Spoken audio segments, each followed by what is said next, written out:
when we talk about geopolymers, it's true for other materials always.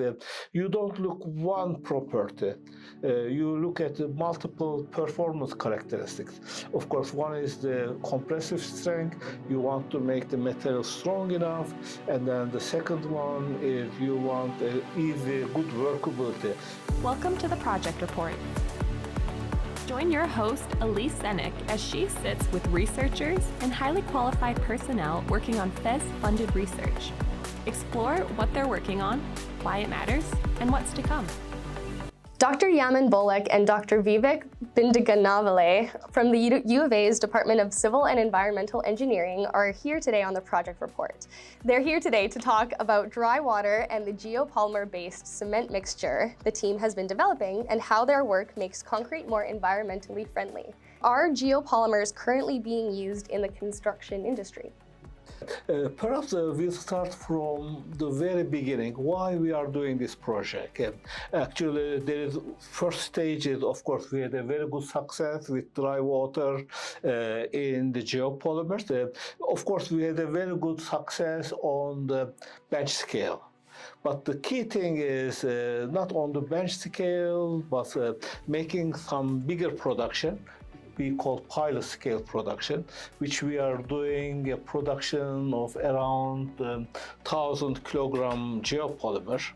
And the second part is show it on the university campus. How do they behave?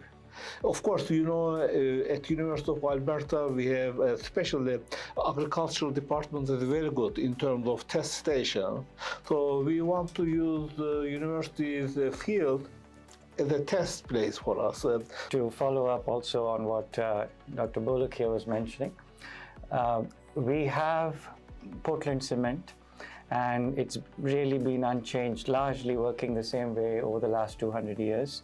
And it is a binder which essentially, when you add water, it undergoes a reaction, and then with that reaction, it transforms from being a powder to a paste, which allows you to mold it in any shape, and then it turns into a solid. So that's a structural material, as it were, as opposed to something you're carving out of.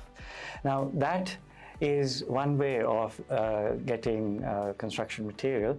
A geopolymer is essentially an inorganic polymer, and what we are doing specifically here is trying to offset the carbon emissions that come associated with manufacturing Portland cement.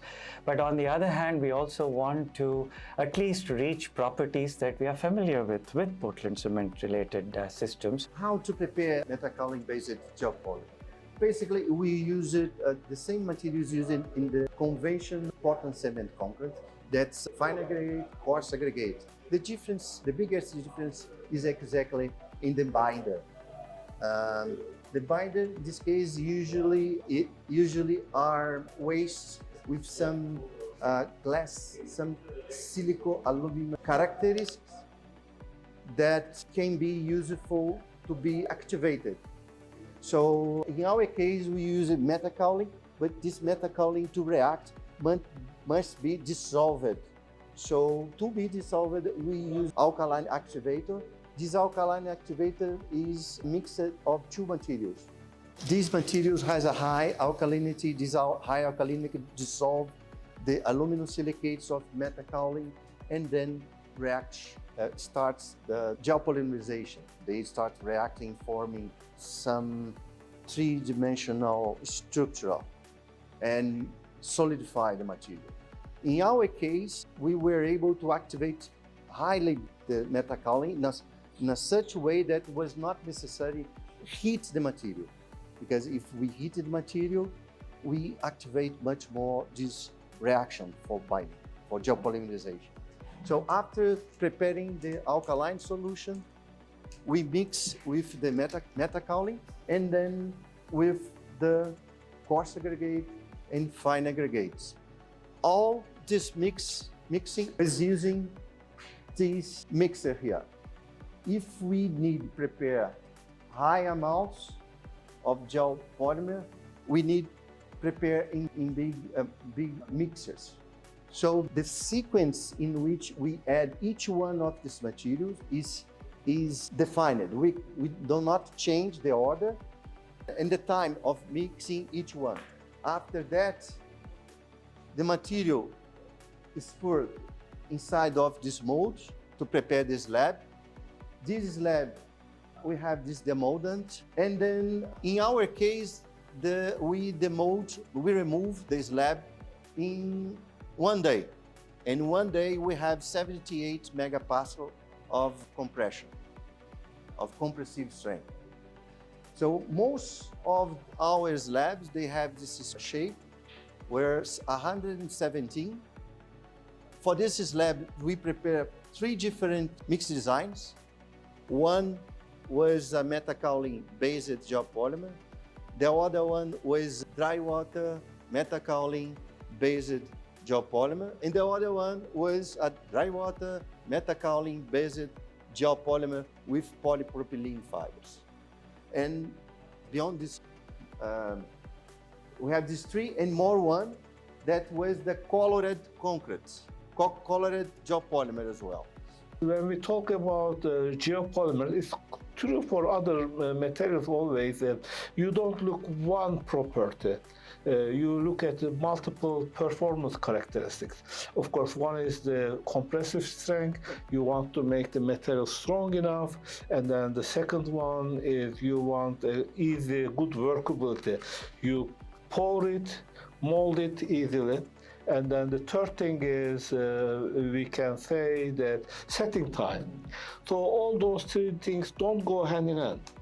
You can make a very good compressive strength, but takes longer time to setting time, or not easy to flow a workable way. And on top of that, I can also put durability as well, right? So what we had a discussion, Dr. Bindigamali is a civil engineer, I am a chemical engineer, and then we came using the dry water. In order to prepare the dry water, we are going to take 2 components. One is the nanosilica and another one is the water. So it approximately 90% of the water and 5% by mass of nanosilica.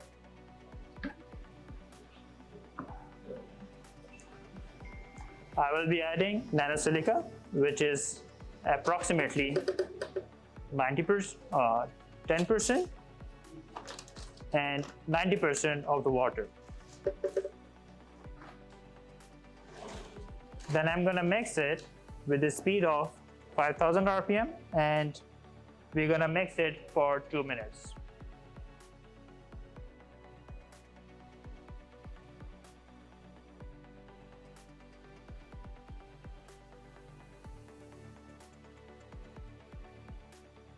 So once it has been mixed, so it gets all the water, it has been encapsulated with nanosilica. So I'm just gonna put it over here for your, so it's all water.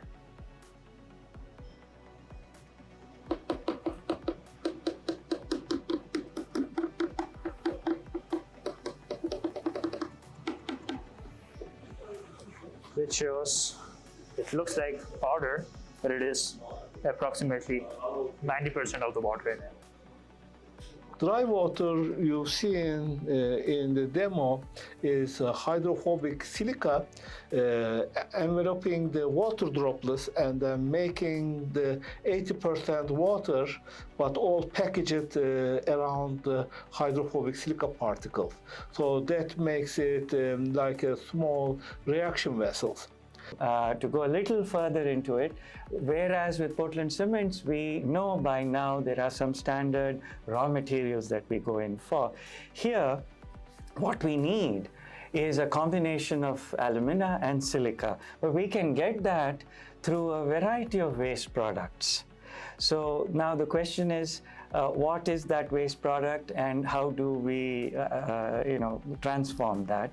Now that depends on where we are. If it is an urban environment, we may have access to industrial waste, or we may have agro waste, forestry, industry related waste. We may have tailings, as Yaman here mentioned. So then the question is, if we have waste coming from different sources, how do we kind of homogenize that eventually, or uniformly have a product? So the study that precedes what we eventually got to the field here in the recent FES project, that study which Dr. Bullock here and I were involved with, is to ignore the source of the material and the specifics of the material, but to dive directly and see, okay, what's the chemistry? Your research now, as with the dry water and the geopolymer-based binder, is a more environmentally friendly version of the Portland cement, and you're doing so by using waste materials and also decreasing the carbon emissions. Is that correct?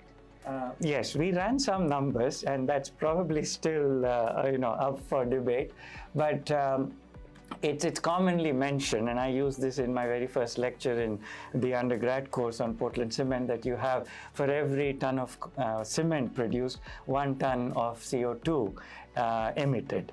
Now that could be fine-tuned to saying 900 kilos or 850 or something like that, but that's the prevailing wisdom. So the question is, how much can we reduce? And so the numbers we have crunched, I think, comes to around 180 kilograms. So if roughly that's like 80% reduction on the CO2. Yeah. So it means that for 1 ton of cement concrete, you need or you generate 900 kilogram carbon dioxide in the case of Portland cement. In our case, the geopolymers, which will be 1 ton geopolymer generates 190 kilogram carbon dioxide. So you did briefly mention there's three qualities you're looking for. That's durability, density, and flowability. I would say durability, certainly, that's on the long term. But in the near term, we want strength, adequate strength. Even the tiles, they are intended to be load bearing. And then in the very early stages, we want good flow properties, and it has to set as well. So it has to cease to flow, as it were, soon enough.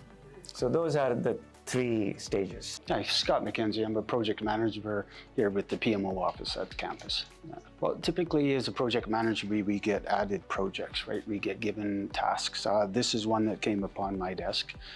So when it first came out, we were actually going to put it in a chain link enclosure off the side of campus. We never really would have seen any foot traffic, vehicle traffic, or any of that type of stuff. So with the university architects' help and the team's help, we sort of solicited around campus, and we found that this would be the perfect location. So we had actually put in the landscaping. We just finished this project about a year prior. It was a simple task then to take off the limestone, prepare the base, install the tiles, and what we see there today is what we have. Yeah, we utilized our own university forces. So we have a grounds crew. Chris Howie is the supervisor for that group, and some of his team. So they actually provided the equipment, the materials, and the expertise to prep the soil. I think one of the most important parts, based on input from the team, was we wanted a spot that would see foot traffic, would see potentially some light vehicle traffic, snow removal and that stuff, and an exposure to all of the weather elements, right? That wasn't, tucked into a corner somewhere. So, and this kind of, I think, met all of the criteria that they were looking for. So when it comes to testing, how do you test the strength and the durability in the lab? So the strength tests, there are standard tests, typically for a geopolymer mixture, just like with the Portland cement concrete mixture. You would cast cylinders and then crush them. So when you do that, And I think we had a test in progress in the lab on that day. But when you take a cylinder and you crush that, you let it go till it fails, and you come to know when did it fail. So that gives you a strength of that material. That is one of the tests, a basic test that you would need. You might cast it in a different shape, like a prism, and then load it, that way it bends, and indirectly that tells you how it works in tension. So the first one was description in compression, the other in tension. Together these give you the load-bearing capacity of these tiles. But we are also testing the material for thermal conductivity. We test it as a potential insulation. So in the lab we have tested it for sound absorption. And those are non-load-bearing functions. We have tested the material for durability, which means you accelerate certain distresses that would happen normally due to the environment. But we have means in the lab to accelerate that and then examine how it responds to different chemical agents or maybe environmental agents, temperatures, and so on. So we have done all those tests in the lab.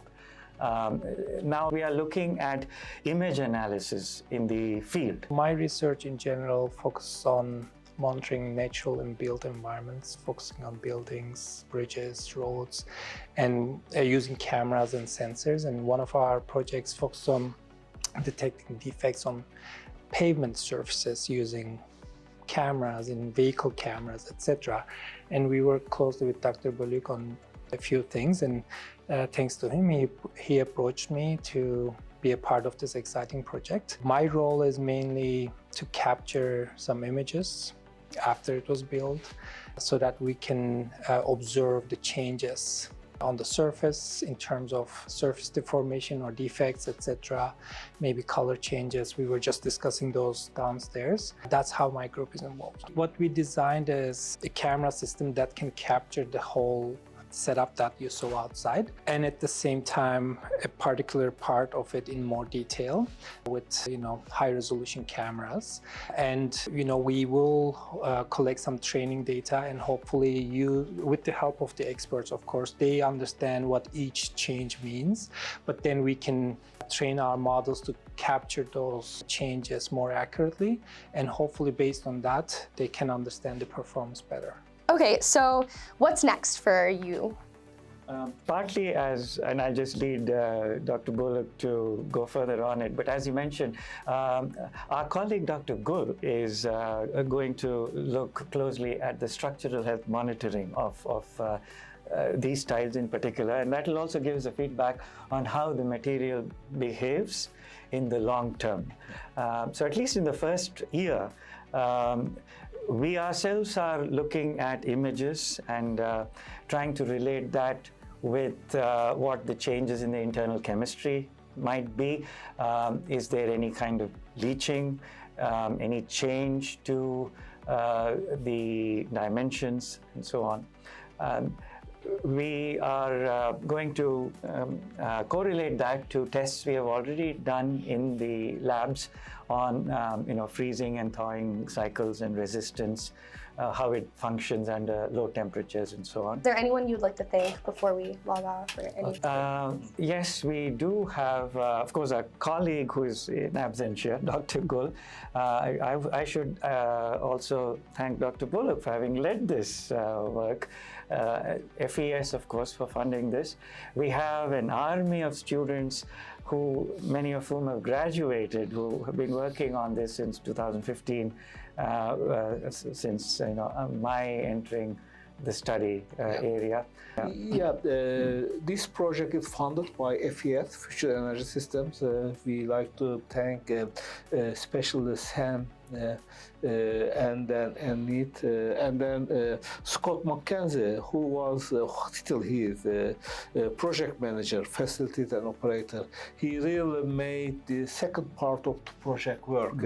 I admit I don't have any expertise on ground preparation and membrane putting and then drainage and so on, putting the tiles. Okay. Yes. Yeah, lots goes into the construction, and definitely it sounds like it's a collaborative effort. Well, thank you both for chatting with me on the project report today. It was great to have you. Thank you. Thank you very Yeah, much. that's-